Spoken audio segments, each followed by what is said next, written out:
844 million people lack basic drinking water access, more than 1 of every 10 people on the planet. Women and girls spend an estimated 200 million hours hauling water every day. Every day, more than 800 children under age 5 die from diarrhea attributed to poor water and sanitation. Maharashtra and nearly half the country is facing drought and crippling water scarcity. Rains in 2018 in many pans were below normal with long gaps between rainy days. Our water crisis is turning more structural and stems from mostly man-made factors. Water levels in India's major reservoirs have fallen to 21% of the average of the last decade. 54% of the country's groundwater is declining faster than it is being replenished.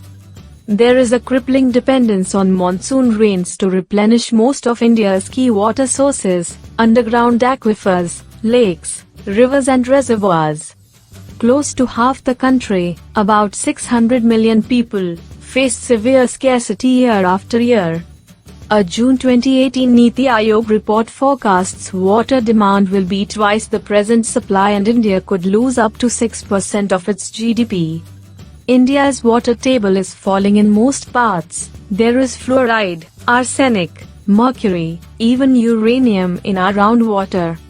The groundwater and sand extraction from most riverbeds and basins has turned unsustainable. Tanks and ponds are encroached upon.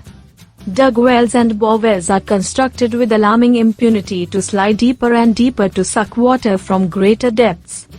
Water is being diverted from food crops to cash crops, livelihoods to lifestyles, rural to urban. Mismanagement is a bigger reason for the drought. Water shortages are hurting India's ability to produce power and 40% thermal power plants are in areas facing high water stress. A recent World Resources Institute report says not only farmers, urban dwellers in cities and towns across India are also staring at a never-seen-before drinking water scarcity. Residents in the arid Thar desert of Rajasthan are spending 2,500 rupees to buy 2,500 liters of water which they share with their cattle. Hundreds of small and seasonal rivers are perishing permanently. Nearly all the major perennial rivers are in the doldrums. Kaveri and its tributaries haven't met the ocean for decades. The upstream dams choke its flows downstream, affecting people in Tamil Nadu. Krishna River runs dry in her delta region for most spans of the year. JalShakti ministry is created under a full-fledged cabinet minister. The new ministry amalgamates the ministries of water resources, river development and Ganga rejuvenation with the Ministry of Drinking Water and Sanitation. The target is to ensure potable, piped drinking water to every home by 2024, link the rivers, and improve irrigation to farms. Can a new water ministry tackle the worst water crisis in India's history? Experts feel an exclusive ministry is only a cosmetic change.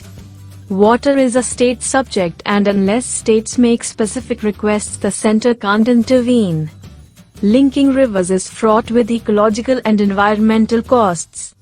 The Waterman of India and Magsaysay Award winner, Rajendra Singh, has repeatedly warned that interlinking of rivers is a bad idea. While big dams played a big role in creating a huge irrigation potential, today, the challenge is to effectively utilize this potential. Groundwater, which truly powered the Green Revolution, faces a crisis of sustainability. Water levels and water quality have both fallen, creating a new kind of crisis. The new challenge is to manage our aquifers sustainably. If the current pattern of unsustainable water use continues, about half of India's water demand will be unmet by 2030. Storage and transfer problems, floods in Brahmaputra during monsoon but water scarce in dry months.